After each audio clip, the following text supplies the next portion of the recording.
religion dans le sens que une personne qui est chrétienne, une personne qui est musulmane peut pratiquer pour son développement personnel, voilà, et continuer sa religion. Au contraire, même dans sa propre religion, si elle a une meilleure concentration, un meilleur calme, si elle a développé une certaine sagesse en elle, je pense qu'elle sera un meilleur pratiquant de sa religion. D'accord. Okay.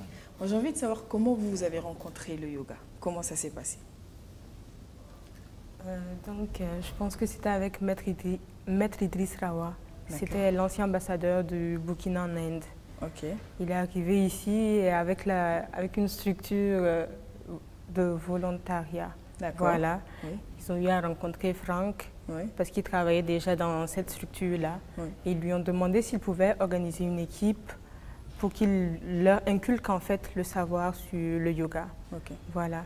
Et quand on l'a contacté, lui aussi il m'a contacté parce que nous, on était camarades de classe. On était camarades de classe déjà. Voilà. Okay.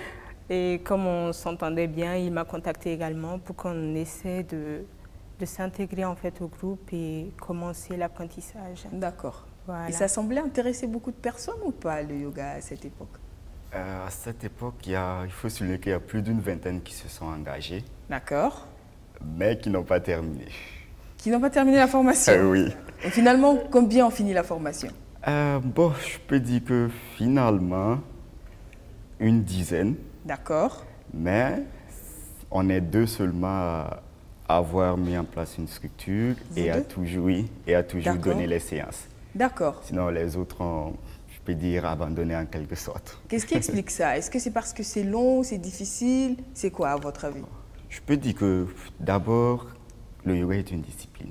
Et qui dit discipline, il faut être discipliné. Et il faut avoir aussi l'amour de la chose. L'humilité. Être humble. D'accord. C'est surtout ça. Il faut savoir également se poser pour apprendre. Parce que lorsqu'on vient pour apprendre quelque chose du yoga, il faut savoir se mettre en bas pour prendre le savoir d'en haut. Parce que lorsque tu penses que tu as atteint un certain niveau, que tu te prends la tête, des choses comme ça, c'est pas possible que tu puisses apprendre. Parce que le yoga, c'est d'abord communiquer quelque chose que tu as.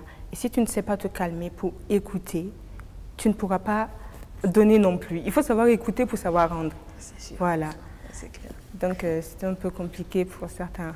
Mais quand on vous a dit yoga, la première fois, qu'est-ce que vous avez pensé?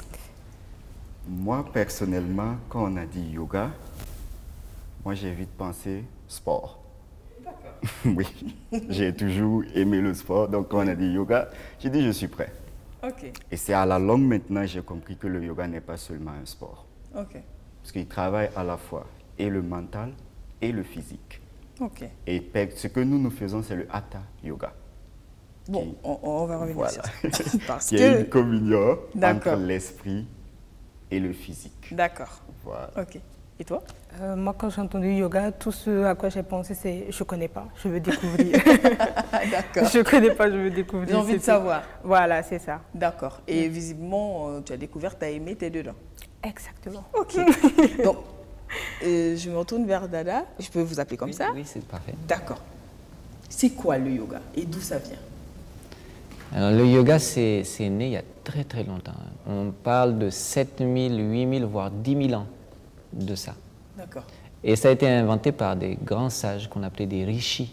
Donc je vais utiliser beaucoup de termes qui viennent de l'Inde. C'est une vieille langue indienne qu'on appelle le sanskrit. Mais les rishis, ça veut dire des sages. C'était des philosophes, on pourrait dire. D'accord. Et basés sur l'observation et l'expérience, ils ont essayé de comprendre qu'est-ce qui peut rendre l'homme heureux.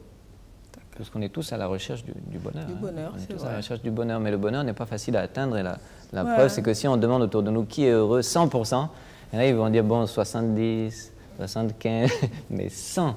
Le bonheur court vite, apparemment. Le bonheur court vite. et justement, on court derrière lui, et un jour, on s'arrête, parce qu'on se rend compte qu'en courant derrière lui, on n'arrive pas à l'attraper. Ouais. Donc, le yoga, ce sont des personnes qui se sont arrêtées, justement, ces rishis-là, ils se sont dit que ce n'est pas dans le monde extérieur qu'on peut trouver, ce n'est pas par l'accumulation des richesses, la réputation et toutes ces choses que l'on cherche a priori, mais on va essayer de chercher un bonheur en soi, une forme de sagesse, en fait. C'est pour ça que, effectivement, notre frère ici disait que ce n'est pas évident pour tout le monde, parce que la recherche de la sagesse demande beaucoup de contrôle de soi, de maîtrise, et c'est une discipline. Ce n'est pas facile. Donc, beaucoup pensent que ça va être simple, que comme une pilule magique, on va faire du yoga et puis demain, on n'a plus de problème. Mais non, c'est une pratique quotidienne, une discipline quotidienne sur beaucoup de différents aspects pour arriver à trouver le bonheur en nous.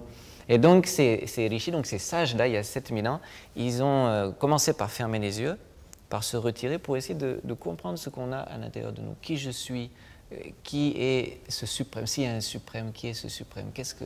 Donc, c'est pour ça qu'on parle de science, parce que c'est vraiment par l'observation et l'expérience que petit à petit, ils ont inventé différentes techniques, peut-être on va en parler après, il y a plusieurs styles de yoga, différentes techniques, pour arriver à comprendre non seulement qui l'on est, mais arriver à maîtriser tous ces différents, nos émotions, notre énergie, nos pensées. Bon, il y a vraiment beaucoup d'aspects à maîtriser pour atteindre la sagesse que l'on cherche. Et au bout de cette sagesse, il y a effectivement le bonheur. Voilà, un bonheur total, une plénitude totale qui est indépendante des choses du monde extérieur. C'est pour ça qu'il est total. C'est que même si je suis dans des conditions difficiles, mon mental reste imperturbable, équilibré. Et je suis bien. Voilà, c'est ça. Pour nous, c'est ça la liberté, c'est ça le bonheur, c'est que quelles que soient les conditions extérieures, D'accord. C'est une attitude. Ah, une attitude. Et tu as tantôt parlé de Hatha Yoga, si j'ai bien... Il y a plusieurs types de yoga, c'est bien cela? Bien sûr. Combien? Ou est-ce que c'est... Il y en a plein. Je pense pas qu'on pourrait citer tout ici. Mais en général, ce qu'on rencontre comme type de yoga, c'est quoi? On entend beaucoup parler du Hatha Yoga. D'accord. Parce que justement, c'est un peu l'aspect plutôt physique du yoga. Donc, comme le yoga est un peu nouveau, beaucoup de gens